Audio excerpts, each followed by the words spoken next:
Hello friends, welcome to my new vlog. તો આજના વ્લોગમાં છે કંઈક સ્પેશિયલ. ઇન્સ્ટાગ્રામ માટે મારે લેવું હતું કવર પ્લસ બેગ જેવું, પણ મને અહીંયા ક્યાંય જો તમે મારો વ્લોગ ડિટેલમાં જોતા હોય, કન્ટિન્યુ મને ફોલો કરતા હોય તો તમે જોયું હશે કે અમે બહાર અહીંયા મતલબ ગયા હતા પરચેસ કરવા માટે. પણ અહીંયા મને એટલું બધું ના ગમ્યું કેમ કે મેં ઓલરેડી ઓનલાઈન મતલબ આવું એક જોયેલું હતું. તો મારી એવી ઈચ્છા હતી કે મારે મતલબ આવા ટાઈપનું કંઈક જોઈએ છે. તો પછી અહીંયા ના મળ્યું એટલે પછી મેં હિંમત કરી નાખી કે હવે ઓફલાઈન મંગાવી લો, સોરી ઓનલાઈન મંગાવી લો. થોડુંક કોસ્ટલી હતું પણ પછી મેં એમ વિચારીને મંગાવી લીધું કે મેં લેપટોપમાં છે એ બહુ પૈસા છે બચાવી લીધા છે. મારે જે વર્ઝન નહોતું મંગાવ્યું એનાથી થોડુંક ડાઉન મંગાવી લીધું હતું, જોકે એ બી મારા માટે ચાલશે જ. તો મેં કીધું કે મને આ એક વસ્તુ ગમે છે તો હું મારા માટે મંગાવી લઉં. હવે આપણે કરશું એને અનબોક્સ.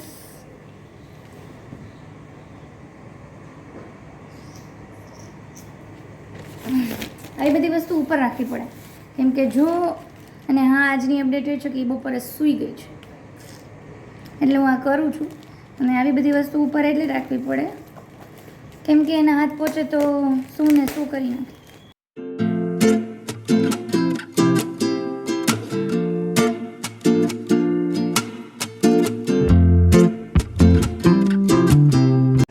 દેખાય છે અહીંયા બી, મતલબ અહીંયા એક ઝીપ છે, અહીંયા બી ખાના આપેલા છે આવી રીતે. અહીંયા આવું હેન્ડલ છે.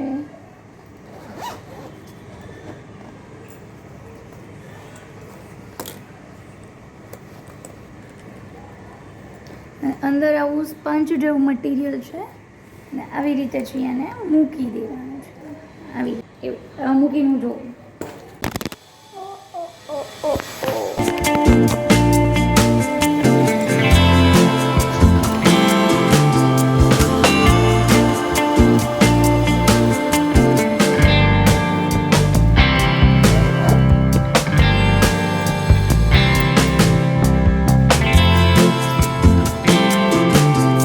So happy.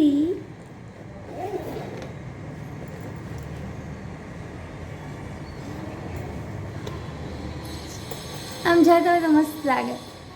મતલબ કોર્પોરેટમાં જોબ કરતા એની આગળ બધા પાછું એવું જરૂરી નથી, પણ જ્યાં બી હોય મેં મંગાવી લીધું અને I am very happy with this.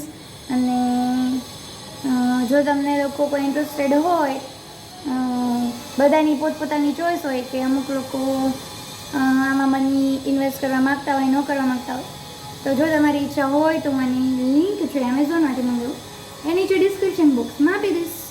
ચલો આજ માટે એટલું. હવે ઓલી સુઈ ગઈ છે તો હું પણ આરામ કરી લઉં. બોલો. એરપોર્ટમાં આવી રીતે એનાઉન્સમેન્ટ કરતા હોય, attention please, this is the final call for flight number 228 to Dubai. Passengers are requested to proceed for gate number 8. Thank you. હવે રેલવે स्टेशन. कृपया सभी यात्री ध्यान दें, वेरावल से आने वाली और मुंबई की ओर जाने वाली सौराष्ट्र मेल प्लेटफॉर्म नंबर 3 पर खड़ी रहेगी. कृपया जेब कतरों से सावधान रहे. हम आपकी शुभ यात्रा की कामना करते हैं. Bus stand. બસ સ્ટેન્ડમાં ઉભા રહ્યો તો બહુ મજા આવે. જુનાગઢ રાજકોટ વાયા જેતપુર વીરપુર ગોંડલ. ભાઈ 3292 વચમાંથી હટાવો. એમની દુબઈની ફ્લાઇટનું બોલતા હતા, મને ક્યારે દુબઈ લઈ જાઓ? જાશું, ભગવાનની ઈચ્છા થશે ત્યારે જાશું. હજી હું સુઈને મસ્ત આમ ઉઠી ત્યાં મને હસાવી દીધા. સારું, ચલો ઘડીકમાં આમ મૂડમાં આવે નહીં પણ અત્યારે બોલ્યા તો બહુ સારું કહેવાય. Later that night. હા, પબ્લિક સ્પીકિંગ. અરે વેરી ગુડ. હું આ વાંચું છું.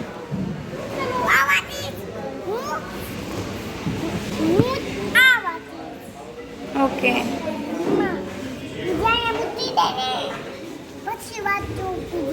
પેલા આ વાંચી લે. ઓકે, હું આ વાંચી લઉં. તો પછી રાત્રે થોડીક વાર ફ્રી હતી તો મને થયું લાવ નવા લેપટોપમાં બધું મારે જે બી જોઈએ છે સેટઅપ એ બધું નાખી દઉં. તો એ બધી પ્રોસેસ કરતી હતી. ઇન્સ્ટોલ કરવાનું હતું ઇન્સ્ટોલ કર્યું, કોપી કરવાનું હતું એ બધું કોપી કરી The લીધું. next day. અને નેક્સ્ટ ડેના હતી ગણેશ ચતુર્થી. તો સવારમાં છે ઈ હું થઈ ગઈ હતી રેડી, અને રેડી થઈને બસ વોચ પહેરી, ચાની ચૂસકી લઈ અને પછી હું થઈ ગઈ હતી જવા માટે રેડી.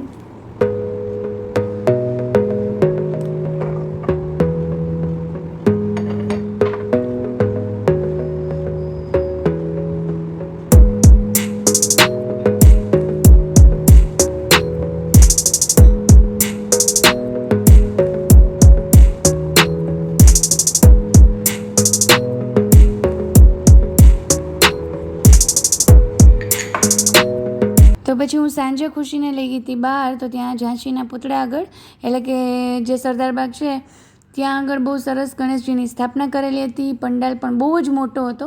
તો થોડીક વાર માટે મને તો એવું થયું કે હું જૂનાગઢમાં જ છું કે ક્યાંક બહાર આવી ગઈ છું. મતલબ એટલું સરસ આયોજન હતું અને ગણેશજીની સ્થાપના પણ બહુ સરસ રીતે કરેલી હતી. તો મેં ને ખુશીએ પછી કરી લીધા દર્શન.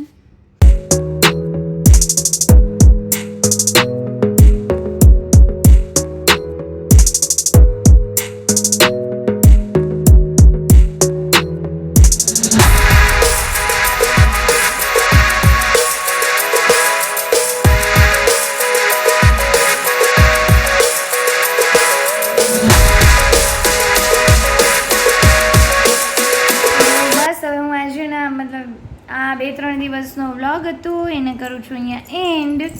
અને તમને મનનની મિમિક્રી કેવી લાગી, મિમિક્રી જ બોલાય ને મને, એ કમેન્ટ કરીને જરૂર કહેજો.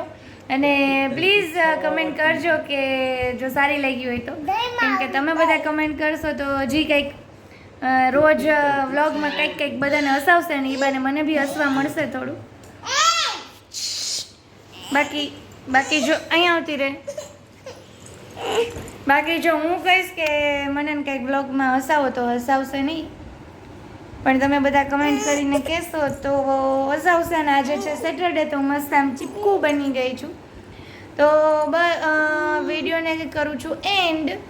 આજે છે ગણેશ ચતુર્થી, ગણપતિ બાપા બોલ, ગણપતિ બાપા મોરિયા, ગણપતિ બાપા મોરિયા, ઘીમાં લાડુ ધીમા લાડુ ચોર્યા. તો વિડીયોને લાઈક કરજો, શેર કરજો, વિડીયોને લાઈક કરજો, શેર કરજો અને ચેનલને સબસ્ક્રાઇબ કરી દેજો. ચેનલને સબસ્ક્રાઇબ કરી દેજો. હવે મારી મમ્મી ડેઈલી વ્લોગ કરે છે, મારી મમ્મી રેડી કરે છે. તો પ્લીઝ તમે બધાય તમે સપોર્ટ કરજો. સપોર્ટ કરજો. બાય, જય શ્રી બાય, જય Shri Krishna. Good night. Good night.